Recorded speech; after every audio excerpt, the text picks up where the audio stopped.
Hello. Me again. You ready for another stream? Yes. I'm gonna continue. The dragon. But I'm gonna code. I'm gonna code tonight.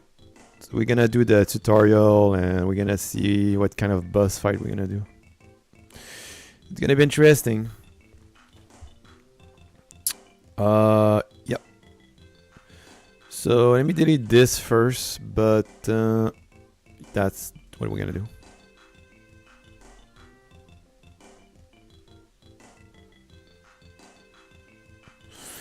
Okay, so let's do it. So I'm gonna start the video of the tutorial. Michael Godot. Which one this is?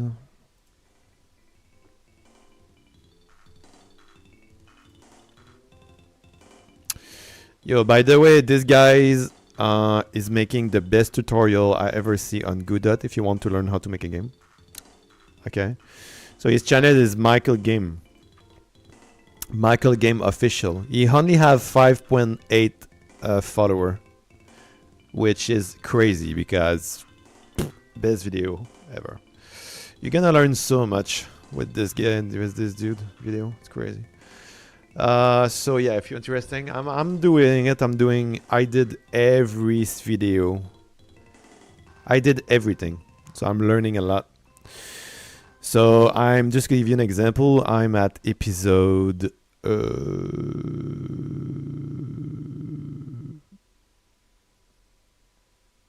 43. 43. So I watched 43 tutorial of this, guys. Just saying. So yeah. Alright, so I'm gonna start this. Goes in. Now, you'll notice that we don't have an energy orb sprite because we're not going to use a sprite for the orb. You could if you want to. Okay. Okay, so basically we're gonna do some mechanic tonight. So I don't know how this is gonna work, but well, we'll see. And then of course, when we look at the audio files here, we've got some. These are actually from a little game jam I did last year. But we've got Fireball Hit and Boss Fireball. I can cut the music a little bit. I'm gonna watch the video. Let me cut the music 1 second. And yeah, let's go. We'll be using some of these sound effects for the orb. All right, what are we doing? So once you've got that set up, and we've got I'm ready. Your energy orbs scene created. I think the last thing we want to do is just go ahead and create a script. So let's just go into our script folder, and I'm going to create a new script, and we'll just call it energy orb, just like the scene, I guess. So energy orb. Energy. And I'm going to just plop that guy right on the energy orb scene there. Okay. Energy. Now, before we really get into that script, though, we should set up our scene, and I'm going to go ahead and just come down here and add a sprite 2D. We'll start here, and with this sprite, since we don't have a texture we're going to use, I found for this, because it's just a sphere, that it was pretty straightforward to just use a gradient texture 2D. And I saw in the bugs they're working on in I guess 4.4, this pink texture issue will be gone.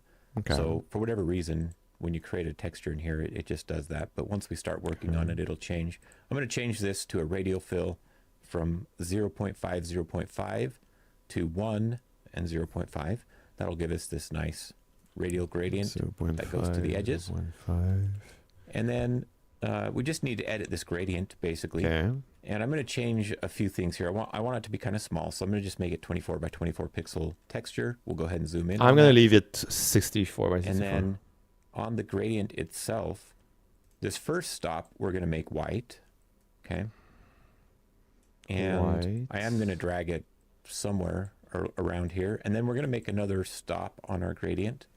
Okay. And this one I'm going to make kind of a pinkish, a bright pinkish color. Let's use a, because I'm using like kind of fireball, I'm going to use a yellow one. Almost orange. Okay. And then I'm going to make one more over here that I'm going to kind of do a purple color so it's a little bit darker. And then this last one, I'm going to make a purple color again. I'm just going to roughly pick the same one, but this time I'm going to drop the alpha all the way to 0. And so there you can... Wait, what is doing? So... one more over here that I'm going to kind of do a purple color so it's a little bit darker. Okay. And then this last one, I'm going to make a purple color again. I'm just going to roughly pick the same one, but this time I'm going to drop the alpha all the way to 0. And so there you can see we ended up with just this pink purpley ball. Okay. And we can just kind of drag these stops around if you want to adjust how that looks. And so I kind of want a little bit more white in the center, maybe a little bit more fade from white to pink. Okay, so there's like a border. Oh. I understand what he's doing. So it's like a kind of orb.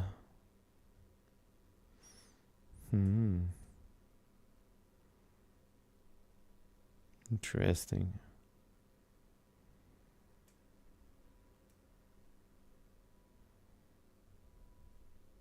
Okay, so that's like an orange orb UFO.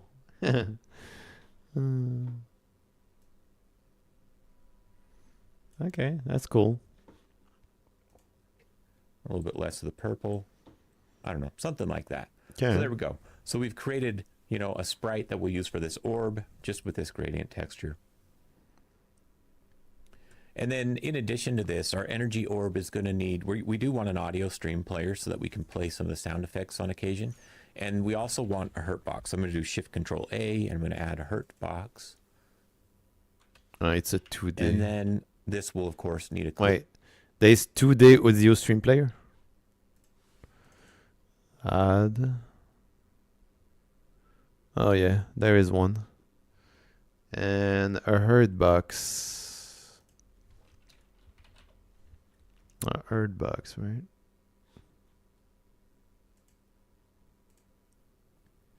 And then in addition to this, our energy orb is going to need, we do want an audio stream player so that we can play some of the sound effects on occasion.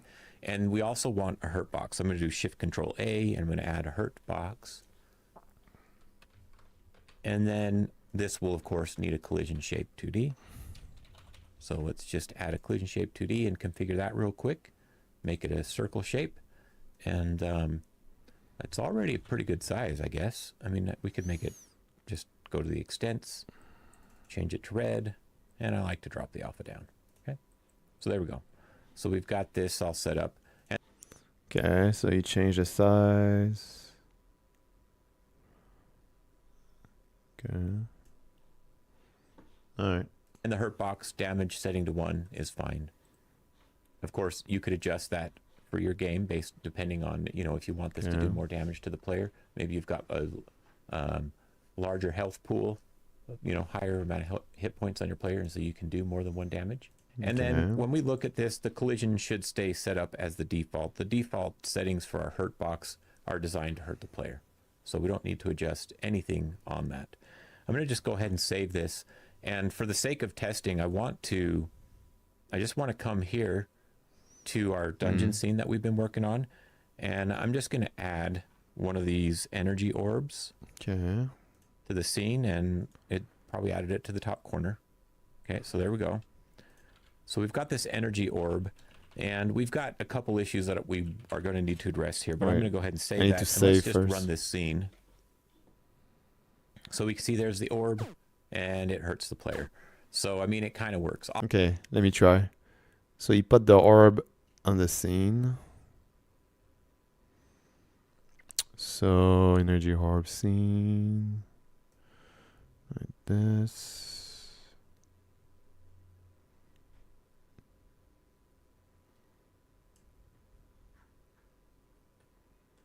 Okay. Okay, let me try this. I'm gonna save.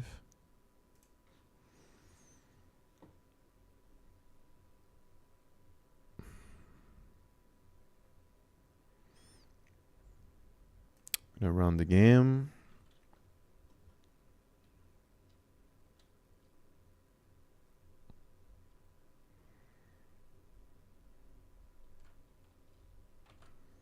Okay. So there is a orange orb in the middle of the screen. And it hit me. Good. Alright, it's working. Not bad. That's cool. Okay. That's cool. Let's put the music off so we can test correctly. Okay, so what's next? It's looking good. Obviously, we need to make this orb move. And because of the dark nature of this scene, I want to change how the orb renders so that it's more bright in color. So let's go ahead and address that brightness real quick. So let's go back to our energy orb scene. So what we want to do here is we want to go to our sprite 2D. Okay. Make sure you have this selected, and then come down to material, and we're going to add a new canvas item material. There are shader materials if you want to write a custom shader. Okay. We're not going to do that today. So we'll just do a simple canvas item material, and when we expand that, you can see this is how a default 2D texture is set up. And I'm hovering the blend mode. You can see mix is the default blend mode. Colors are assumed to be independent of the alpha value. Additive is a additive blending mode, doesn't describe. That kind of lightens things based on the colors of the texture. Subtractive will do like a negative kind of effect based on the colors, and multiplicative blending mode will just darken based on the colors and the texture. Okay. And I want to just change this to add real quick, and you can see that had an effect here. But to see that, let's save this and go over to our scene. Now you can see that it's kind of lighting, and it's you can see actually the textures beneath it are showing through. Okay. I want to do one other thing with this texture is I want to go to the light mode, and I don't actually want this to be affected by the lights. So I'm going to turn unshaded on. Unshaded. And then if we save that and go back, now you can see that this is like full brightness. You can still see through it, and you can see how it's still kind of making things beneath it glow. Okay. Okay, let me check. And then last but not... One second. So this way make the thing no effect with the...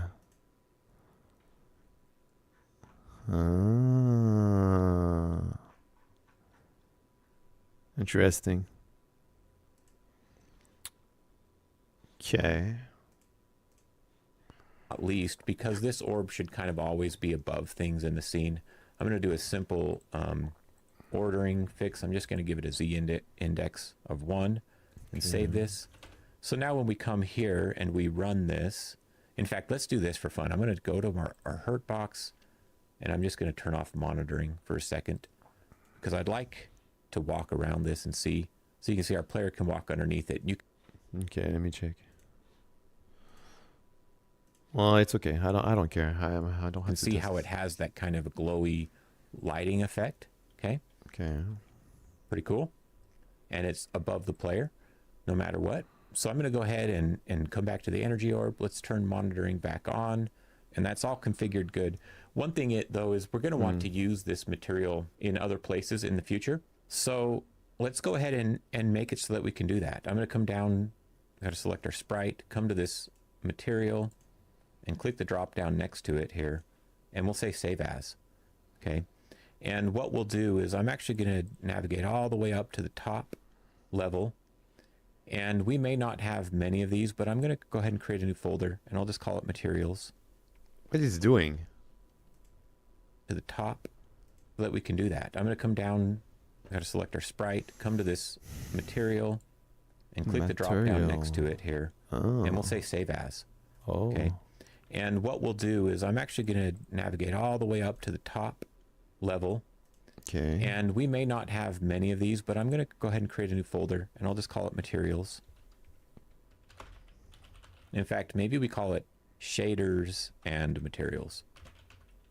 If we ever add a shader to the project, we can dump it in here. Now, if you're making a 3D project, you're going to potentially have a very large number of materials and potentially a large number of shaders as well. But for a simple 2D game like this, we don't need a lot. So I think this is a good way to handle it. And I'm just going to save, instead of calling, I don't want this to be called energy orb. Let's call this material like a light material. Light. We'll go ahead and save that. So there we go. Now this material is using the light material. And then if we create, and we will with our energy beam, we'll reuse this material so that we have the same visual effect and we don't have to come in here and recreate it. Okay? Okay. Go ahead and save this. And next we're going to want to work on our script. That's very interesting. Let's come down here to our energy orb very script interesting that we created and open it up. And let's give it a class name. Except I named it not the way I want. We want to name it capital E, get rid of the underscore, capital O. Okay, so energy orb, and this will extend to node 2D. Okay? And we just want to set up some variables first. So let's add an export variable for speed. Let me open the page. That's probably the only... 1 second. That's very interesting. Because it's projectile, the beginning of the projectile stuff. And shader, and that's very, very, very, very interesting. So where is this again? In level dungeon. Level dungeon. Dark wizard. The script is here. Orb. Okay. Let me copy this. Okay. Okay, let me continue the video.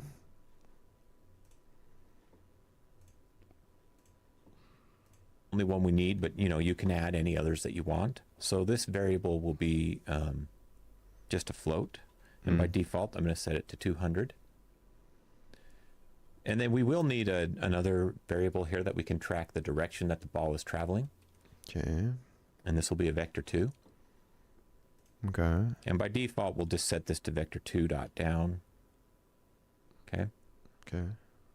And then let's grab a reference to both our hurt box. Okay. Oops, I grabbed the sprite. I didn't need the sprite. Go ahead and delete that. And the audio. Okay. So we just got a reference to these items in here. Okay. And that's all we need to do to configure that. Now, we're not going to set up anything in our ready function just yet, but I do want to go into this hurt box. Because before we get going on this script, I want to look at this script and review how it works. And we want to add one bit of functionality to this possibly. Oh, maybe not. I was thinking we didn't have this did damage signal. So I guess it's good I clicked on it. At least we can review that.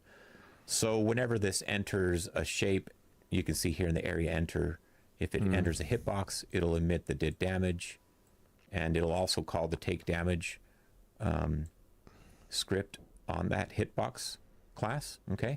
So that's good, actually. That's what we needed, was the did damage. So let's go ahead and go back to our energy orb. Okay. Okay. And in the ready function, let's first do this. Let's connect to the hurt box. Get ready function hurt box. Connect.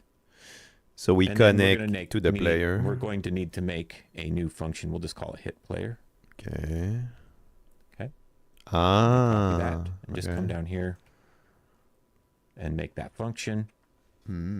Interesting. Okay. So now we've got a script that will run every time it hits the player. Okay. And so let's actually do this. Let's set up our sound effects. And I want to export these variables after all. So we'll do shoot audio, which will be an audio stream. And then we'll also have a hit audio. So we'll say export variable hit underscore audio, which will be another audio stream. Okay. Save that. And then let's configure these by default. So the shoot audio there's a boss sound effect that we'll call Boss Fireball, or it's called Boss Fireball. We'll select that. It sounds like this. Okay. Bus Fireball. All right, 1 second. Bus Fireball. Okay. Oh, my ear. Ouch. That hurt my ear. 1 second. Can you reduce the sound of this? Oh my god. This is ouch.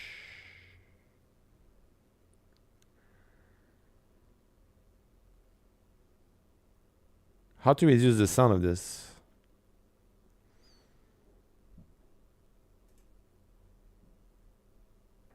You can't? This is hurting.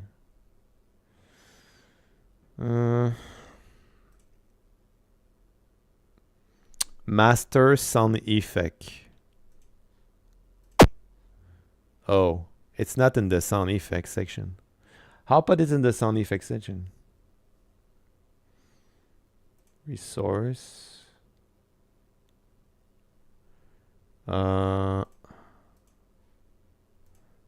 Strange.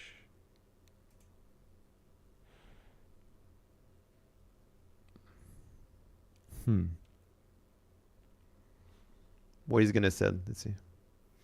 And then for the, let's see, for the hit audio, let's quick load this other boss audio file we've got that's called Boss Fireball Hit. Sounds like this. Okay. Now what we can do is on ready. Well, Oh let's my create our God. let's create a simple That's function loud. to make this a little bit easier. So we'll say function play audio, Well, and let's require us to pass in the audio file we want to play. So we'll call it _a, and it'll be of type audio stream. And then we'll just grab the audio stream player, and we'll set the stream equal to the new audio. play audio Which in this case is 2D A. stream. And then we'll just play it. Audio stream player 2d.play, Okay. and we'll be good with just that. I want to configure the audio stream player to have a polyphony, max polyphony of 2. Ah, this is here. And let's set the bus here. Oh, for this to okay, be okay, sound okay. effect. That's where I can change the volume. That's way too loud. I'm gonna reduce this. And can I test it now? Okay, so I can't really see. Yeah. Oh, you can put in sound effects there. Oh, that's perfect. Ah. See? And you go here and you play it. Well, I think I have to save it. So now it's in sound effects.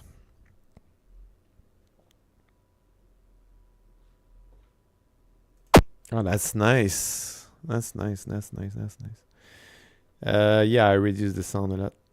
Okay, that's good. Next bus. So now if we run the project, oops, well, we haven't finished this. Hold on. We got to finish the script. Oh, slow down, bro. Okay, so when we create this, the first thing we want to do is we're going to want to play audio, and we'll play the, Okay. what was it, shoot audio. And then when it hits the player, we'll say audio, or play audio. Okay. Here. And then in this case, we'll pass in the hit audio. Hit audio. Let's save that. And I'm going to just run this test, or the boss level scene. So it made that sound effect that when it gets fired. And there you go. Well, When it hits let the me player, try. makes that sound as well. Now, All right, let me try the sound effect. So we'll see.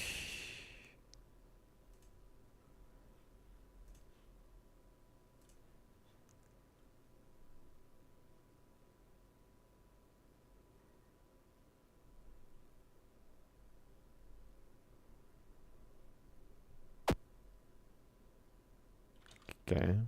Whoa, it's moving. Oh no. It moved me out of the zone. And I can't go in, I guess. Ah, boy. Okay, 1 second. Let's do it again.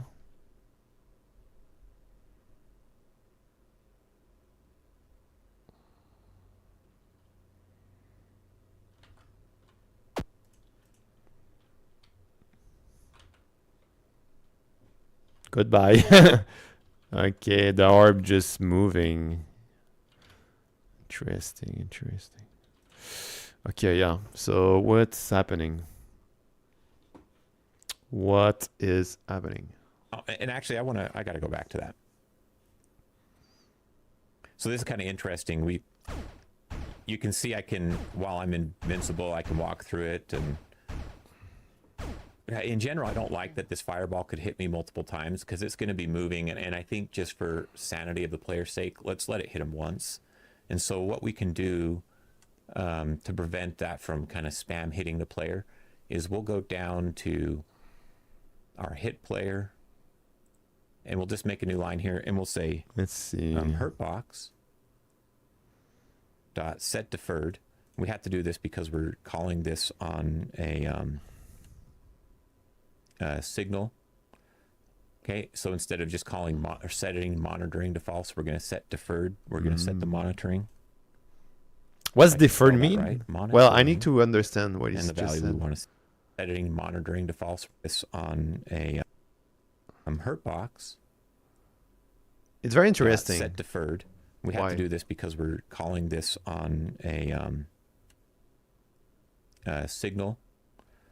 Okay, so instead of just calling or setting monitoring to false, we're going to set deferred. We're going to set the monitoring. It's on a signal. Interesting. If I can spell that right, monitoring, and the value we want to set it to is false. So what will happen is once this orb has hit the player, then it should disappear. So I'm just going to go ahead and run the scene, or not disappear, but it should stop damaging the player. Okay, so now it can't damage the player anymore. Doesn't make a lot of sense when it's sitting there, but if it's going across the screen, I thought this was a friendly way. When I was testing this, there was weird circumstances where I would get hit multiple times, and the different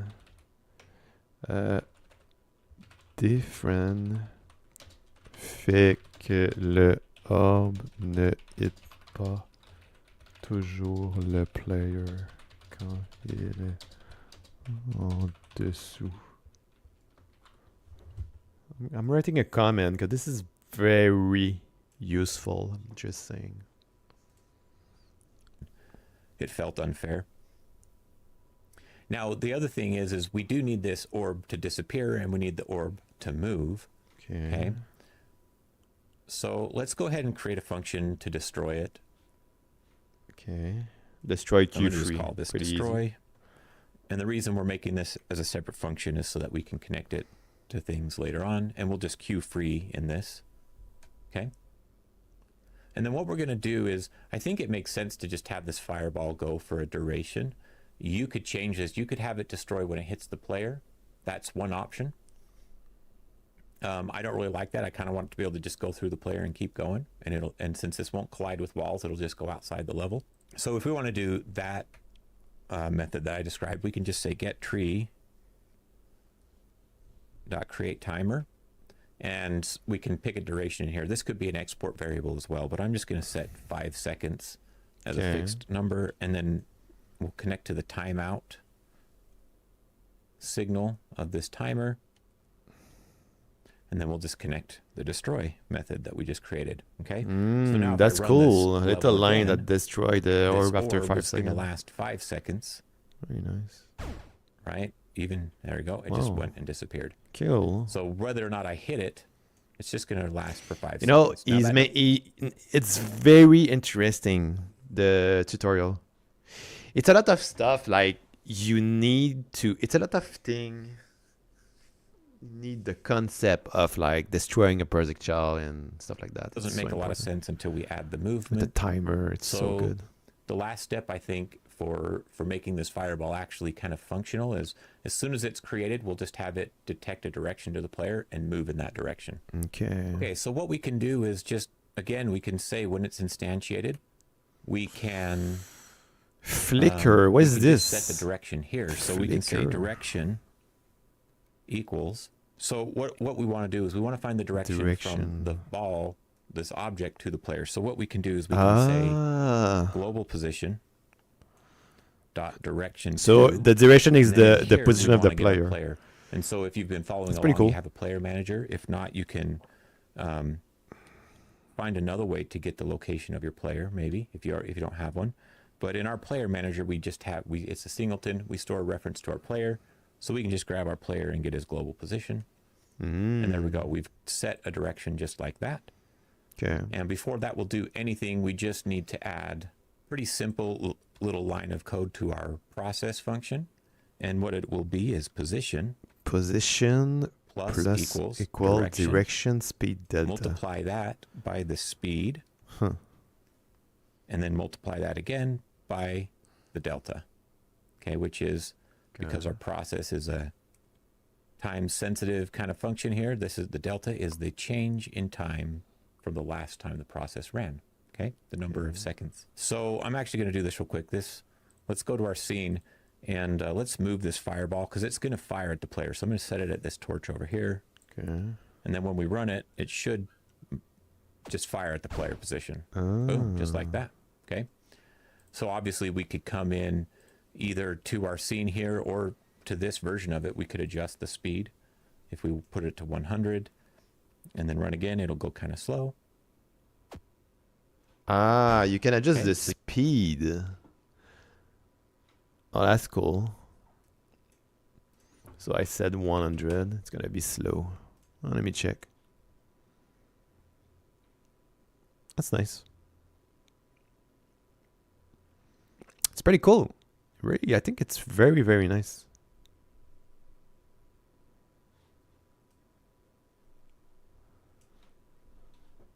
Let me see. In game.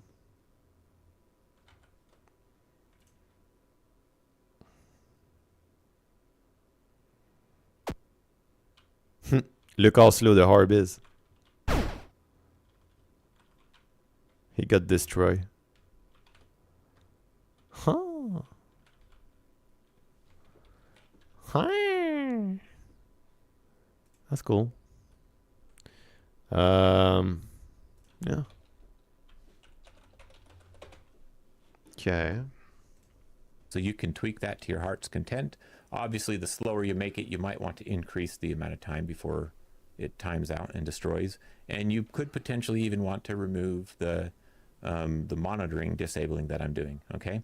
But there we go. We've got our basic fireball. Now there's only one last thing I want to do. I call it a fireball. It's an energy orb. I just want to add a little bit of extra game juice to this orb.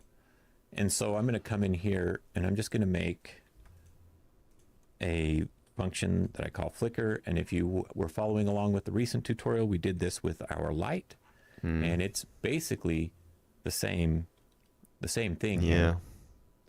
So what we're going to do is just cause the alpha to change on our sprite just a little bit. So, or on the whole object actually. So we'll just say modulate.a. So we're going to modulate that. We're going to change the alpha value of our modulate. Okay. And this will equal a random random float. We're going to multiply that by 0.7, and then we're going to add 0.3. So that means the minimum is going to be 0.3 and the maximum will be 1. Okay, so it's just going to randomly flicker. And obviously, if we want to be able to do this, what we'll do here is we'll call the flicker in our ready function. Okay. But in order for it to kind of repeat, then what we do is we need to make our flicker asynchronous by adding an await statement. That's cool. Okay, and we'll just add it. We'll just say get tree.create timer. And this doesn't need to be very high. I'm going to put 0.05 seconds. So we'll wait the timeout of that timer, and then we'll connect. We'll wait the timeout of that timer, and that's it. And then we'll just call flicker again. Okay. Now, if I test this one more time, you can see that fireball's kind of flickering. Okay, there we go. All right. Okay. Well, there we go. Let's just for fun go ahead and duplicate these while That's I it? kind of do my outro here. Interesting. One of these on each corner. So I hope you guys learned something new. In the next video, we're going to be creating... So he's making the energy harp on each corner. All right, we'll do the same thing. Duplicate. Duplicate. Duplicate. And duplicate. Huh. Okay. Oh, there's more. Duplicate.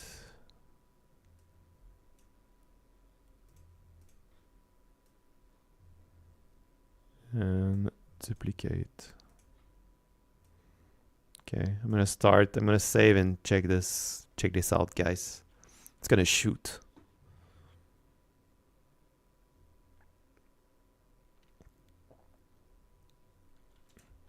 Look at this.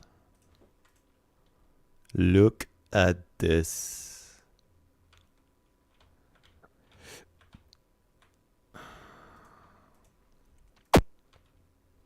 Yo! That's nice. See the orb? It's pretty cool. Okay, that's cool. That's it? an energy beam attack, and both Oh, of wow. these things That was are a quick video. going to be used in conjunction with the boss battle that we're building up to here. So I hope you learned something new. And That's very nice. Okay, next video. That's good. Let's continue. So the beam. in today's video, we're going to build another attack. This time The it's this beam, energy look. beam, which we will be That's the using beam. to build our boss battle, or you can use it just to build obstacles within the rooms in your game.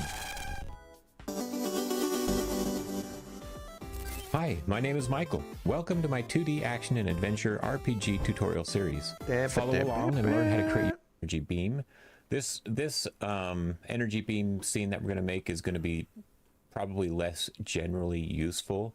You know, in other words, it's probably going to be mostly strictly useful for this boss fight, but you may find ways to use this or maybe learn some new concepts that you can apply to other things.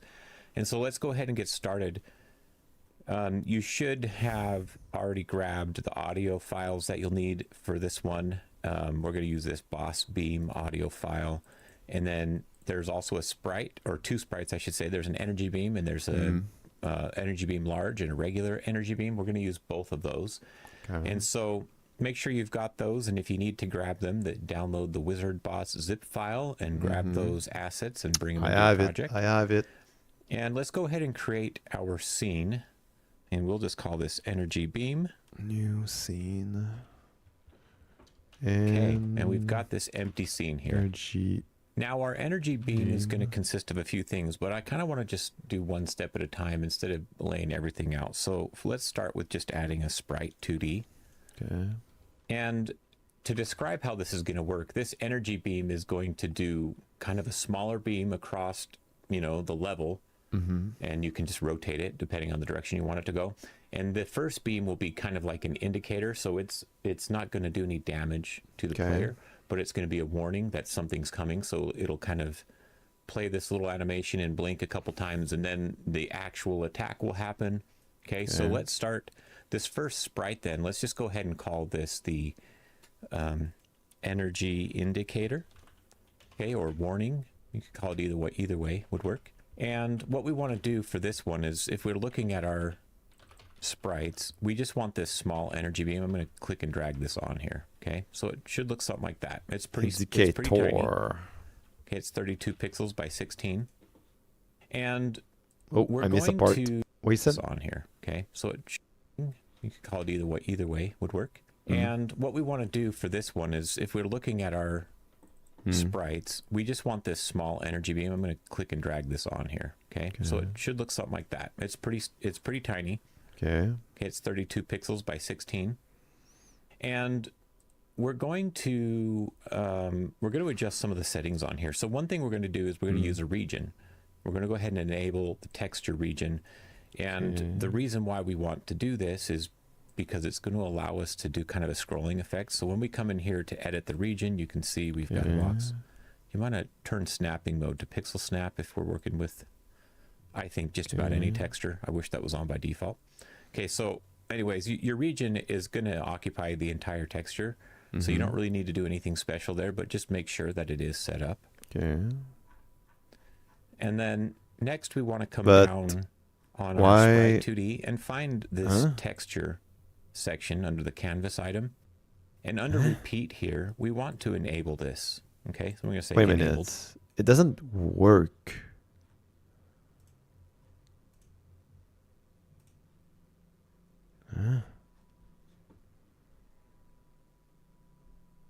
Enable region, and it's not there. I mean, I don't see anything. What?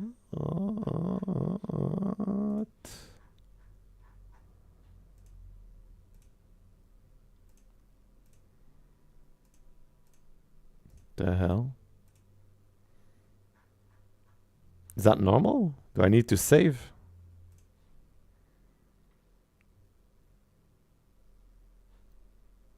That's not normal. I don't see the...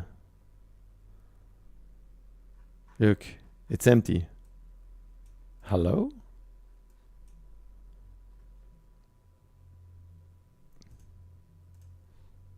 Huh? Nah. What?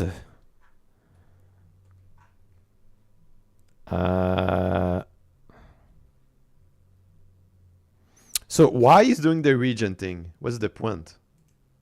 Occupy the entire texture. So you don't really need to do anything special there, but just make sure that it is set up.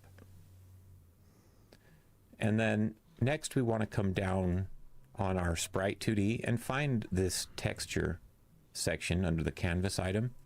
And under repeat here, we want to enable this. Okay, so I'm going to say enabled. What that's going to allow us to do is if we now change our... Okay, so why...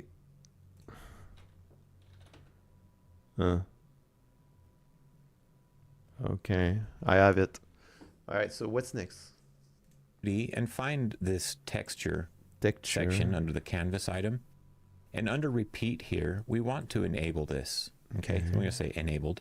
What that's going to allow us to do is if we now change our sprite region, the rectangle here, it's going to allow this to scroll. And so I'm going to type in 1024 on the X, and you can see now it's just repeating that texture. Oh, that's nice. Across that whole distance.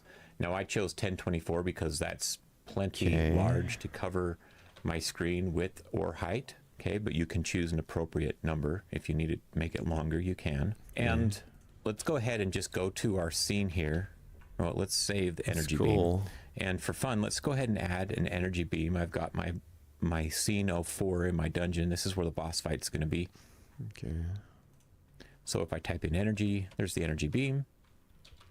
And I'm just going to drag this down here. Okay. Okay. So let's go ahead and just place this a little bit off center, like so. Where is my energy beam? This scene here, we've got these energy balls from the last tutorials that are going to hit us, and I'll leave them for just a second here. There we go. Why I don't see the it? Beam here going across the screen. I'm going to go ahead and remove in energy. There's the energy beam, and I'm just going to drag this down here. Why I don't see the beam? So let's go ahead and just place this a little bit off center, like so. Now if we run this scene here, we've got these energy balls from the last tutorials that are going to hit us, and I'll leave them for just a second here. There we go. I'm just going to drag it. You can see the... I'm just going to drop this. Huh? It's the same thing. I don't see it. Why? Is it because it's behind? No. Didn't save. Maybe I didn't save.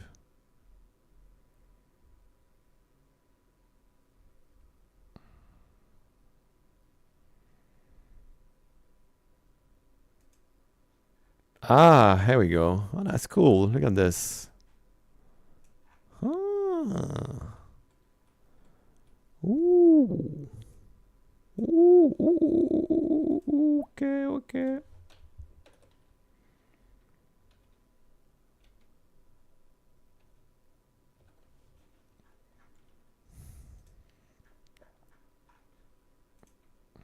Interesting.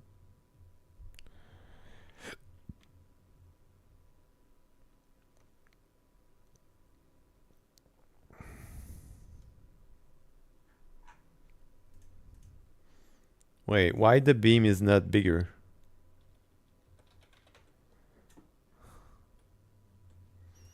So 2048. Okay. Save all.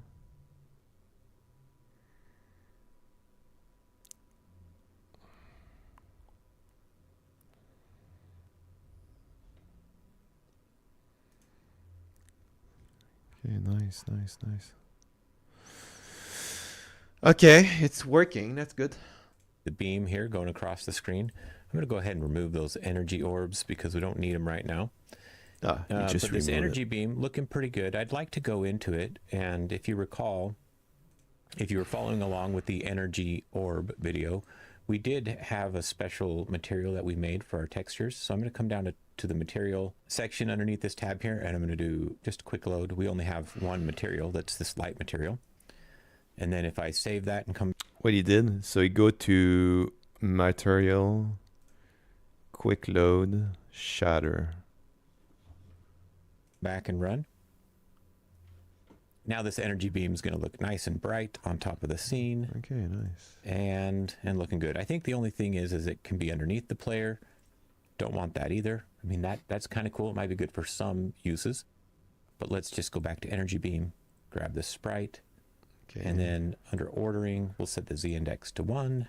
1. Test one more time. Okay. And there we go. Okay, so we've got the beginnings of this. Now we need to make this animate a little bit. And we're going to animate this in two ways. One way is we're going to programmatically animate the texture to pan in a direction. And so that'll give the energy kind of just a nice simple animation there. But then we'll also use the animation player later to create like that timed warning part of the animation. Okay, so let's actually start. Let's go back to our energy beam. And I want to create a new script that we can use. And so, okay, let's see. File system, let's go down here. And let's open this energy beam in the file system. There we go. So if we go to the script folder here, and let's create a new script. And I'm going to call this energy beam sprite. Okay. And I'm going to put this on the sprite 2D, not on the scene, but on the sprite 2D. All right. And what this script is going to do, we'll make it extend to sprite 2D. Sprite. But all it's really going to do is cause this texture to pan. And I want to export one variable that we can use to control the speed of it. And so this can I missed a little part. 1 second. All it's really going to do, I'm going to put this on the sprite 2D. And I'm going to call this energy beam sprite. Okay. Okay. And I'm going to put this on the sprite 2D, not on the scene, but on the sprite 2D. All right. And what this script is going to do, we'll make it extend to sprite 2D. But all it's really going to do is cause this texture to pan. And I want to export one variable that we can use to control the speed of it. And so this can be a float. Okay. And we'll set it equal to 100 for now. And then I want to create another variable called rect to kind of keep track of the rect2, the rectangle that we use for this. Okay. This is going to be useful so that we can manipulate that. And so real quick in our ready function, let's go ahead and grab that. The rect will equal, or not self, but self dot region underscore rect. Right there. So that gives us a reference to that. And if we look at this region rect here, you can see that it's the region of the atlas texture to display, region enabled must be What this true, thing which we do? have Rec set that self way. region rec. this So will that's work. the So we come back in here to our process, okay, that's and it's why. actually quite straightforward. So we're just going to say Mm. region rect. Now that we have a reference to that region rectangle, what we're going to do is we're just going to change it, or region rect dot position, I should say. Okay, so we're going to adjust the position. We'll say plus equals vector 2, and it'll be speed times delta and 0. What this means is we're going to adjust the x coordinate here of the rectangle. So this x that's currently 0, but we're not going to adjust the y. That's going to stay 0. And so what this will look like, we've already applied this. Make sure you've dropped that script onto the energy sprite, and you can come to the scene and you can run it if you want. And we should see that it's panning. Okay, That's cool. So now Let me we've check. kind of animated that without having to do anything, right? We don't need an animation player to do that animation. And in fact, That's it's a lot easier to animate it this way and keep it consistent. But there we go. Let me check.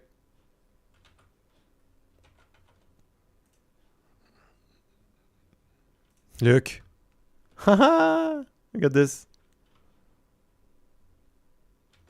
Wow. Okay, that's nice. All right, let's continue. We've got that. So the next step will be to, let's add our next piece of our energy beam. So this is the indicator. I'm going to go ahead and duplicate this now that we've got it all configured, this texture. And I'm going to change the name from energy indicator to energy beam. And it's a sprite 2D. Get rid of that 2 on the end. And then we can change the texture here. So if we go back to our sprites and grab the energy beam large and drop it on here. Now that squished it into this small size. Wait, what he did? Because we have the energy beam large and drop it on here. Now that squished it into this small size because we have our region set up wrong. So let's edit the region. And whoop, what am I doing? There we go. Here it is. So this is what the large version of the energy beam looks like. So just go ahead and draw that on there if you need to.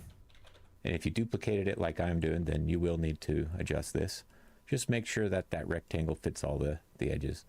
Alternatively, you could just type in those numbers, the width and the height of the texture. Okay. And wait a minute. It's not working correctly. Why? It's at 64. 48. 64. What's the size of this? It's not working correctly. It's because there's 2 beam. Oh. No, it's not the good position. Huh.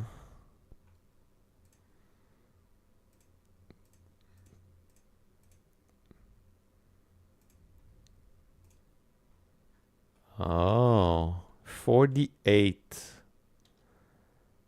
Okay. If I said... I got it. Okay, I got it. All right, what's next? And so this rectangle, let's do the same thing. Let's make our width 1024. And because we copied all of our other settings and it's repeating, it will repeat like that. Okay. Now, one difference is on this. Well, let's go ahead and run this and just see what this looks like real quick. Hold on. Save it. Yeah, let's run this. So now we'll have the large beam, but I don't want it to move that slow for the large beam because it's supposed to be high power, high energy. So I'm going to come here and change the speed to 400 on the large one. And then if we run that, there we go. So when the energy beam attack happens, it'll scroll quite quickly like that. Okay, cool. We've got our 2 sprites. Now by default, we don't need our energy beam to show, so I'll turn that back off. Okay. And then let's add a few things in here. Let's add in our audio stream player 2D. Okay. And we're also going to need an animation player. And we'll add a hurt box as well so that this can damage the player. Okay. Right, we got to do Shift Control A for that one. There we go, hurt box. And then the hurt box needs a collision shape. And what we can do with this collision shape is, in fact, let's go ahead and turn our large beam back on for a second. So for the collision shape 2D, we can just make it a rectangle. Okay, and then let's adjust the size of this. I'm going to hold Alt while I'm dragging the end so it scales it proportionately. I'm not going to go all the way to the extents of the energy beam here. I'm going to leave a little bit of it that doesn't damage the player. And then I'm just going to come here, and we can grab this and hold Alt and resize it. Or we could probably type it in. I don't know. So the size, we could say that's 1024. That'll match exactly. There we go. In fact, I might even decrease the size of this just a tiny bit. I'm not quite sure where. 48. Okay, I'm going to be kind of forgiving. And I'm going to give this that red color that I like to give to my damage dealing collision shapes. Okay. And then for this hurt box, this attack's going to be powerful. I'm going to increase the damage to 2. In the case of my game, that's going to be a full heart. And then by default, we can turn the monitoring off. But let's just test it once with the monitoring on and see how that goes. There we go. Boom. And because it's higher damage, the screen shake is a little bit bigger. And it only took 3 hits from the laser to kill the player. Okay.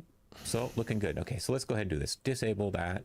Okay. Disable or turn off the big sprite. Okay. And now we've got all the pieces in place that we need to kind of finish this energy beam. But the timing and how that happens is what we're going to use the animation player for.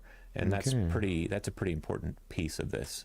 So let's begin actually with just the default state of our beam. And actually what I want is I want to turn off the indicator sprite as well. Okay. So by default, our beam is going to be totally disabled. The collision shape will be turned off. Okay, so let's actually start here with this hurt box, and we'll just select our animation player. Let's make a new animation first, I guess. I'm getting ahead of myself. We'll call this default. Okay, and then I'm gonna go back to my hurt box, select it, and I'm gonna key the monitoring value to off. Okay, and we do want it to create that keyframe, and then I'm going to select each of these energy beam sprites. And the visibility is currently off. Let's go ahead and keyframe that. Okay. And back to this the larger energy beam. Find the visible value, keyframe that. Okay. So by default, now if we save this, and let's make the default animation the one that plays by default, so autoplay on load. So now when we come over here, this energy beam is invisible. So what we're going to do is we will trigger the energy beam using another script. Okay. Makes sense. And what that script is going to do is it's going to play an animation. So we'll make another animation that we'll call attack. So I'm going to go ahead and just say, well, let's duplicate the default and we'll call it attack. Now this animation needs to reverse some of these things. But we don't want to do it right away, right? Because we don't want the beam to immediately be able to damage the player, right? Because we're going to show the indicator first, and then it'll be able to damage them. But we need to play a few animations in here. So what we'll do is let's increase the length of this animation to 4 seconds. That gives us plenty of time to work with. And I'm going to change the snapping to 0.1 seconds. Okay. And let's start with the energy indicator. So what we'll do with this one is it should become visible upon playing this animation. But we're also going to modulate it, okay?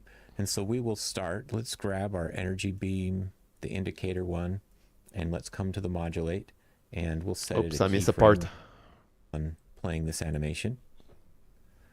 But we're also going to modulate it, okay? And so we will start, let's grab our energy beam, the indicator one, and let's come to the modulate. I miss a part. So what we'll do with this one is it should become visible upon playing this animation. But we're also going to modulate it, okay? And so we will start, let's grab our energy beam, the indicator one, and let's come to the modulate, and we'll set it a keyframe with no alpha. Wait, and we'll key that. We will start. Let's grab our energy beam, the indicator one, and let's come to the modulate, and we'll set it a keyframe with no alpha. And we'll key that. And then let's zoom in a little bit on this guy. I'm going to go to 0.3 seconds, and I'm going to insert a key. And this one I'm going to change to be full white. Okay, so it's going to kind of do a blinking animation. So we'll go on and off a couple times. So I'm going to just copy, select and copy both of those keyframes. And then let me go to 0.6 and paste, and 1.2 and paste. Okay. And then let me just go one more. Paste those again. Oops. Okay, 1 second.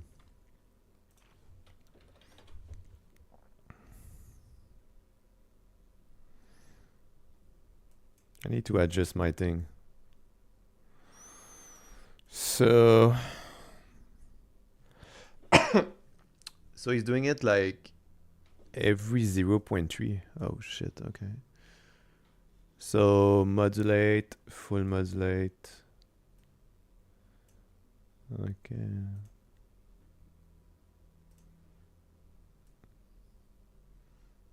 So no, doing this. Okay. So he's copied this a couple times. Copy. Paste.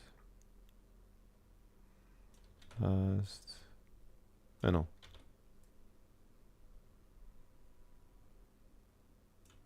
Paste.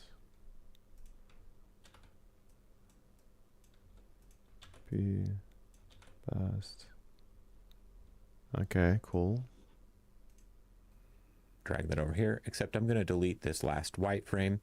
So right now the animation looks like this. So bing, bing, bing. Okay.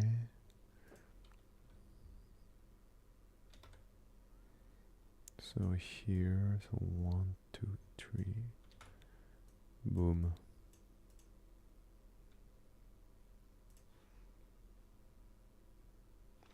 And you extend, no, it's the same thing. 1, 2, 3, right? 3 blinks.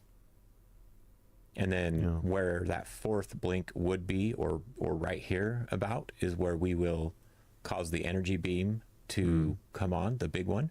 Okay, so here we go. We've got this visible on, and then we can go ahead and copy this and paste it over here and turn it back to off.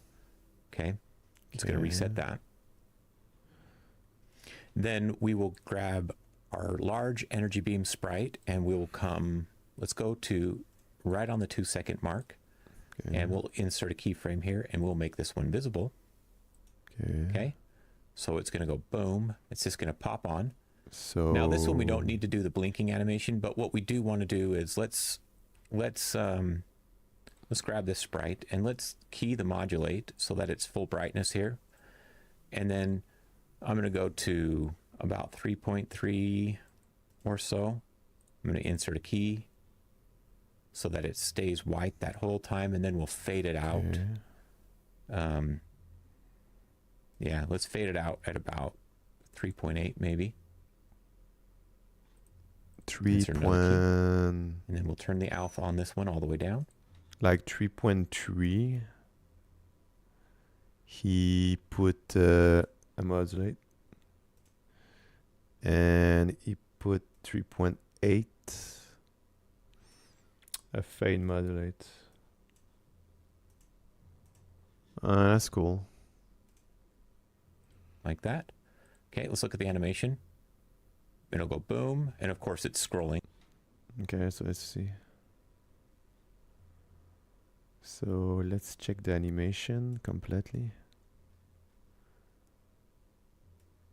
So boom, boom, boom, boom. Boom, boom, boom, boom. Boom, boom, boom. I feel it's out of... I think it should be 3. 1, 1, 2, 3. It should start there, actually. Make more sense.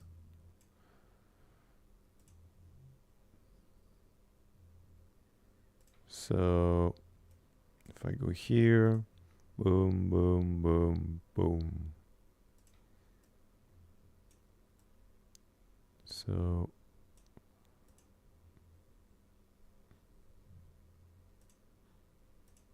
boom, boom, boom, boom. Yeah, that's good.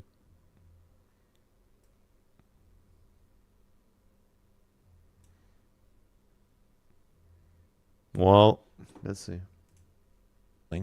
Right? We don't see the scrolling right now unless we make that script run in That's the editor, next. but there's no need to. And then what we can do is we can turn the visibility back off on this at that point. Then I want to grab, let's see, we need to play a sound effect, but we also need to enable the damage, so the hurtbox monitoring. Okay, by default, that's off. That's good. Let's go ahead and insert a keyframe as soon as it appears, and we'll turn the monitoring on. And then let's turn it off again right at the beginning of the fade. I think it's nice to be forgiving to the player. So if it starts to fade and then they walk into it, they shouldn't take damage. Okay. So, and then lastly, I think the last thing that we need to do with this. So the hurtbox monitoring.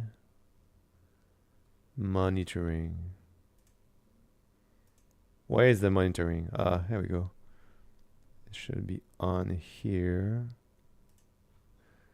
And when it's disappearing, he turned it off. So here on still. And then this animation is to add an audio stream playback track. So I'm going to click add track, audio playback track, and then we need to select what node's going to play the audio. That's this audio stream player 2D, of course. Okay. And then if we go to our file system and find the audio for this, that's going to be the boss beam. Just drag this over to our animation and plop it in right there. Let's preview it now with this. Bus beam. Okay.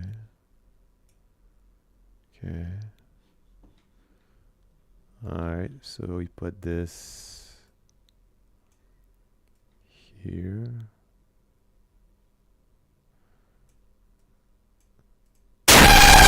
Oh my god, I'm sorry.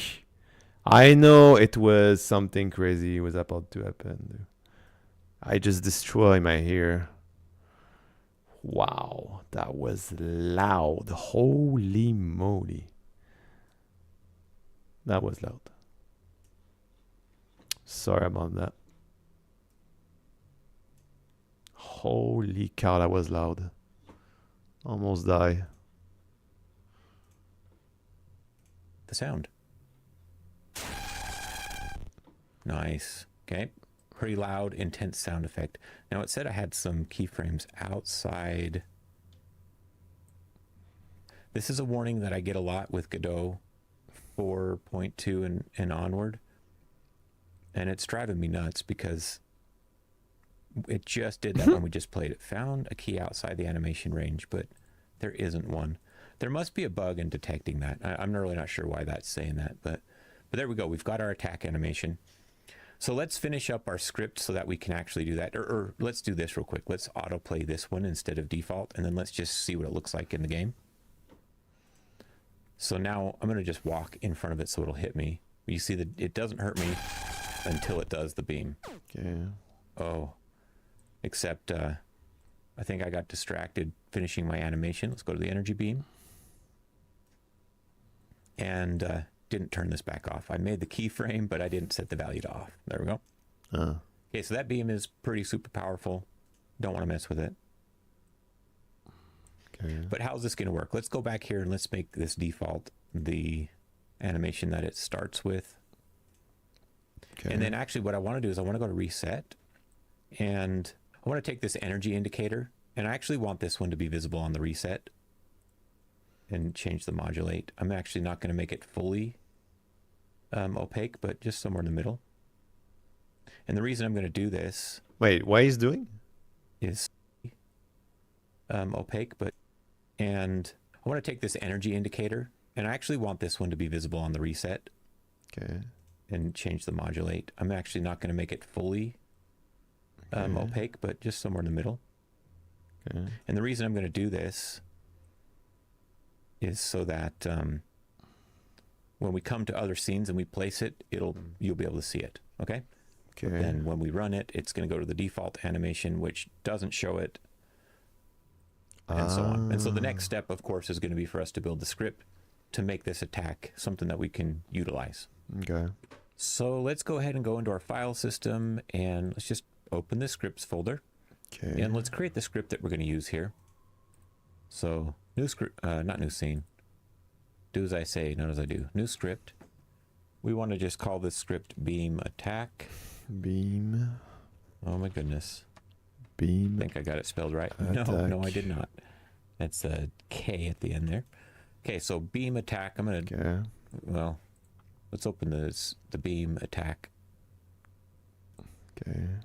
scene. There we go. Now we've got this script on here, and I'm going to give it a class name because we're going to access this later with our boss battle. Beam attack. So class name beam attack. It's pretty complicated to do a beam, to be honest. And we can make this extend a node 2D. Kind of and we don't annoying. need to have any export variables on this for now, but let's go ahead and grab access to the different nodes that we're going to need. Well, So- once it's done, you can copy it. But We have an animation player, definitely need that. So we'll okay, hold so on. animation player, We good. want Good. access to our curve box.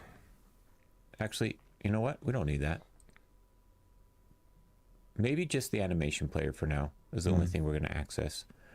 And let's go ahead and remove our process. We shouldn't need that. And the ready function we will keep for now. But let's create a function that we're going to call attack. Very simple function. And this will just be used to initiate the beam attack. So what we'll do is we'll just grab our animation player and we're going to play the attack animation, right?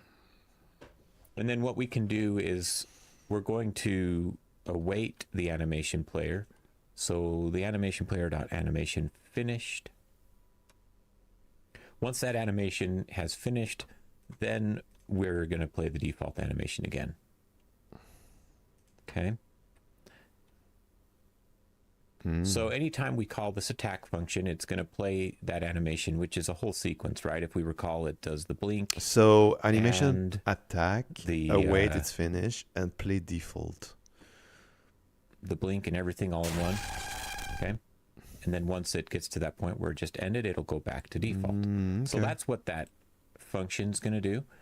And let's do this. Let's make it so that we can use this outside of the boss. But what'll happen is once we get to the boss that we're building, during certain phases, he will call the attack, this attack function on each of these energy beams that he's going to use. Okay. But for now, so that we can utilize it, let's give it an option. So I'm going to say, I'm going to add an export variable, The beam attack. and we can call this export Time variable between attack. use timer, maybe. This will be a bool, and by default, it's going to be false. Okay. Okay. And then we'll have another export variable. And then we'll call this like time between attacks. Okay. And this will be a float, and we can set it equal to maybe 3 seconds. Okay. By default. And so what we will do is we will use these values so that Attack you could drop one delay. of these into a level and have it on a timer, and it'll just that's kind of keep good. going. Okay. Interesting. So, and I'm doing this just on the fly. I did not prepare for this, but I figured get tree timeout. So anytime we call this attack delay, it's going That's to cool. just do this delay. And then when that's done, we will call the attack function just like that. Okay. And then what we can do here in our attack function, we'll say if use timer equals true, then we'll go ahead and call the attack delay again. So what that's going to do is this could call this, and then this eventually calls that, and it'll just go back and forth, pop, pop, pop, pop, pop, pop, pop. And so all we really need to do to start out is, I'm just going to copy this line of code, or these two lines. If use timer equals true, call attack delay. Okay, so I'm going to go ahead and save this. Now when we come back to our scene, if we want this beam to be one that uses this, we'll just turn on the use timer and wait. In the scene. And after 3 seconds, we should see that beam pop up. There we go. And then it'll I would rest. try to not destroy your here. Turn your volume down if you don't want to hear the big bang, but I need to test it. So, you know, let's try it.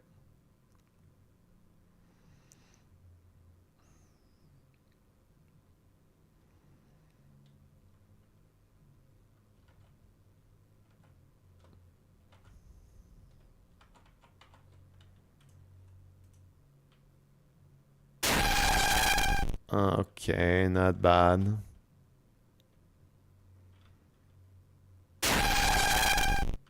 So that's the beam.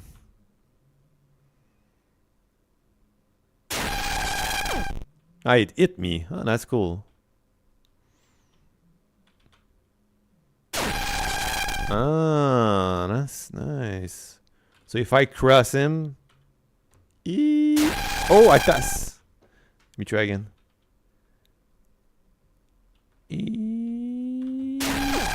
I got it. Oh, I die. Oh, no, that's not good. And that's kind of... It's still loud a little bit. So what we can do is... We can reduce the sound a little bit more. And we're going to change the pitch to... like this.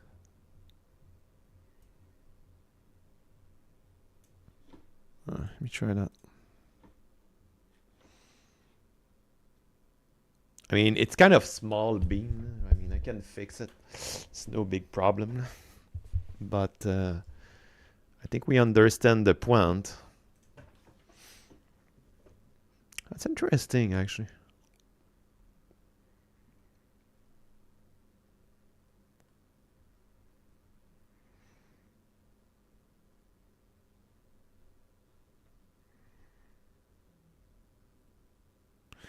All right, let me try again.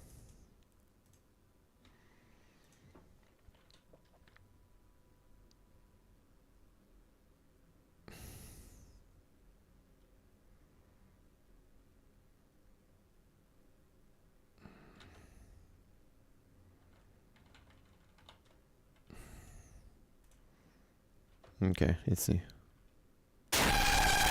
Well, I changed the pitch. I don't see any difference. Maybe it's the other. Oh. Wait. Energy beam. Pitch audio.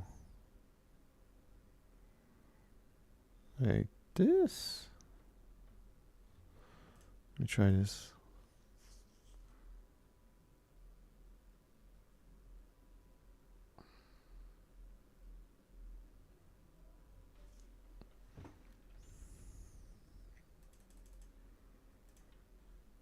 Try that.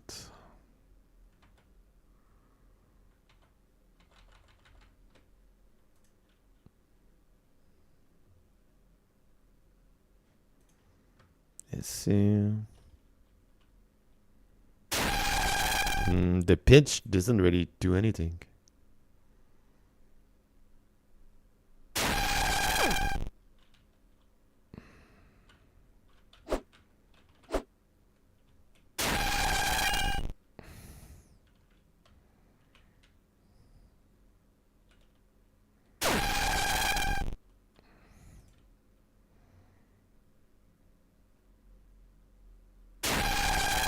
I feel the pitch do nothing,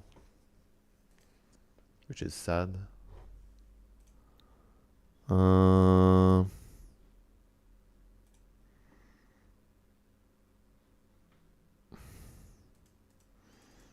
not sure why I do nothing.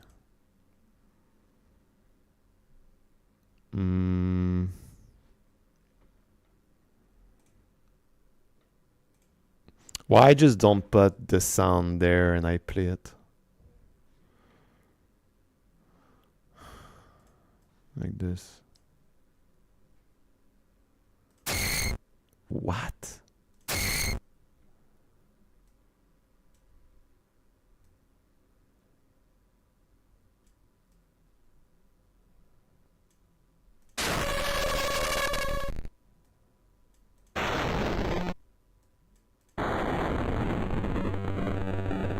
Why it's so slow?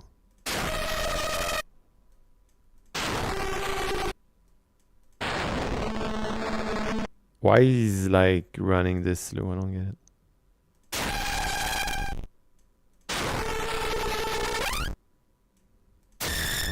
What the hell, man? Dude.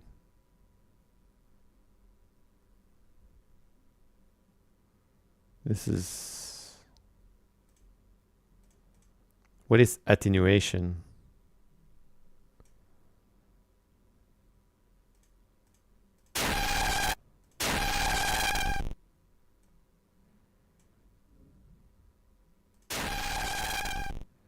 Oh, that's the sound volume.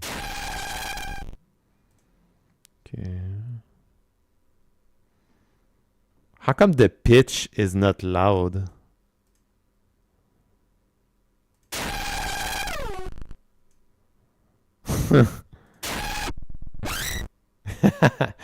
Oh my god.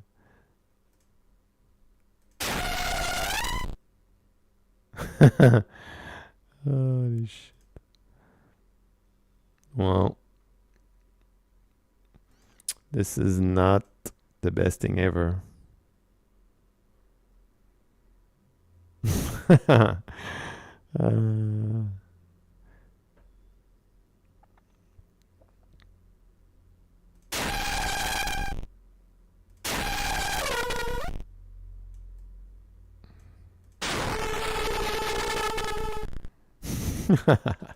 So I was thinking like a pitch, like a more, you know, ground pitch, but it's not very working. Okay. Well.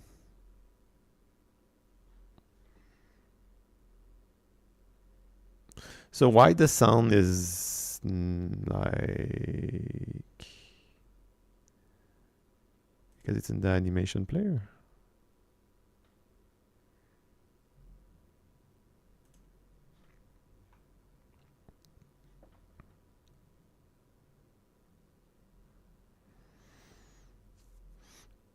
Wait, do I have to...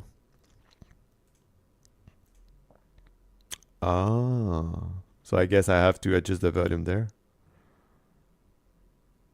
Let me try. What?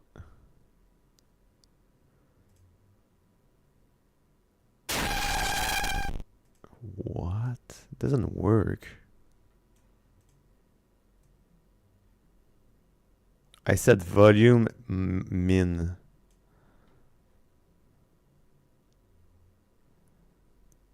Oh, maybe it's working actually. Let me try. So I was 18.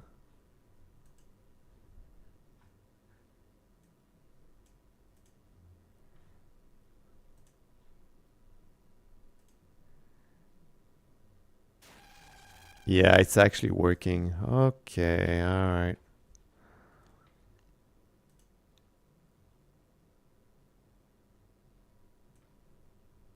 I see. Okay, yeah, no, never mind.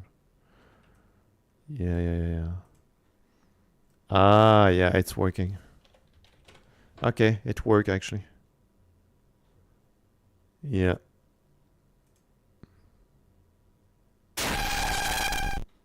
It's kind of loud still. Gotta put it like this.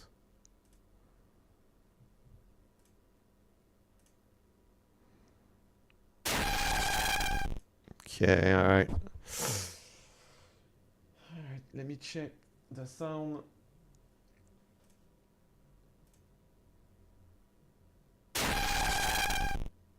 It's pretty crazy, but yeah, I think we got the idea. Okay.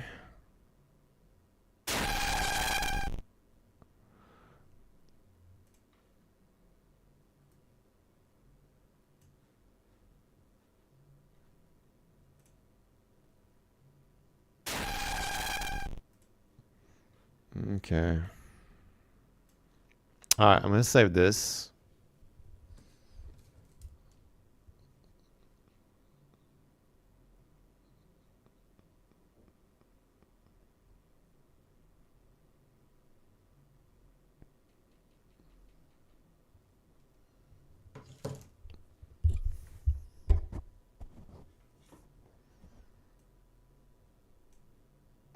Okay. So, all right. Okay. So let me try with all this.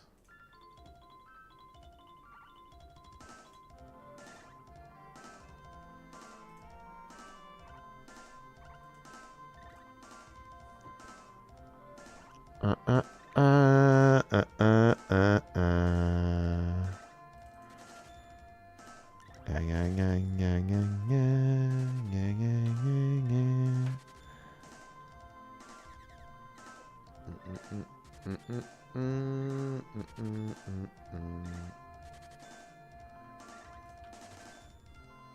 Let's see. Okay.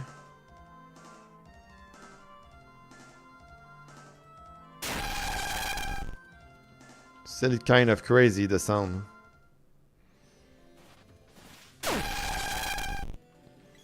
But yeah, it's interesting. It's complicated to do, actually, but... Okay,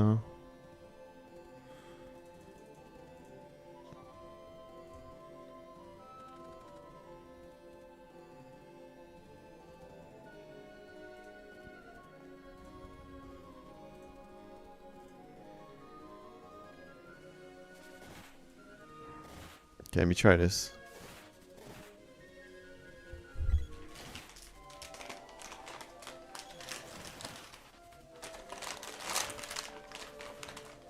Sorry, I have to eat.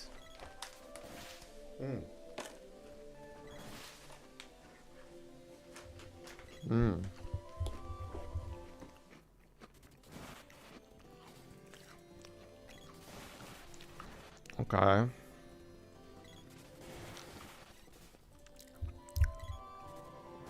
Let's see again.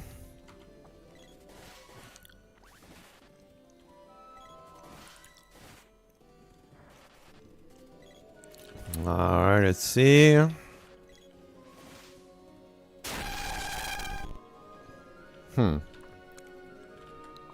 See again. And I got hit. I'm gonna try to cross it. It's working, actually.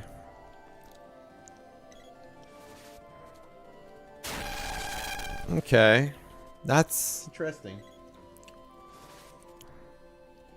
I mean, there's a lot of things I can do with this.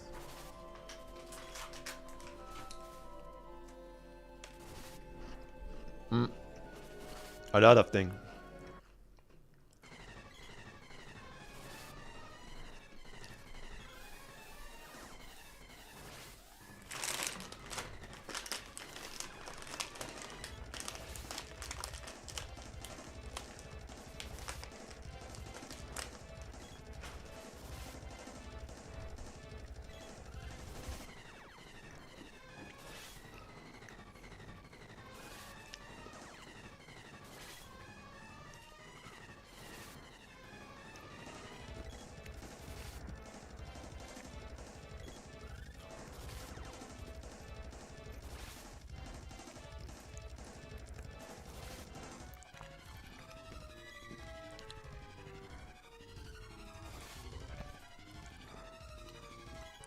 Okay. So what's the next part?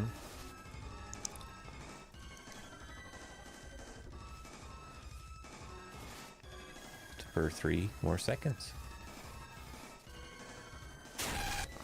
Oink. Okay, any other bugs? Any other bugs? Looking good, looking good. Okay, so what's the next part?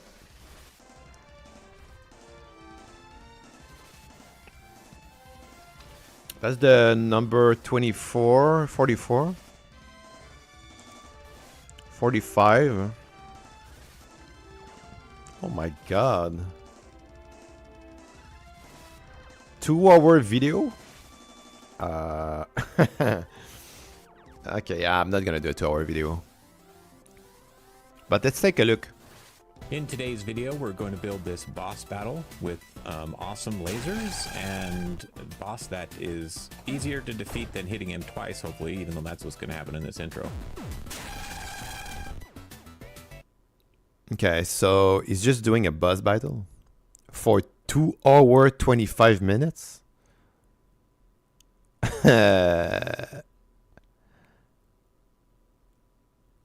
Oh my god, I mean. Okay, so he's making teleport. Oh my god. Position target. Beam attack. Jesus Lord. Animation. Cast animation. Okay, yes, he's making the boss machine, a state machine. Energy explosion scene, interesting.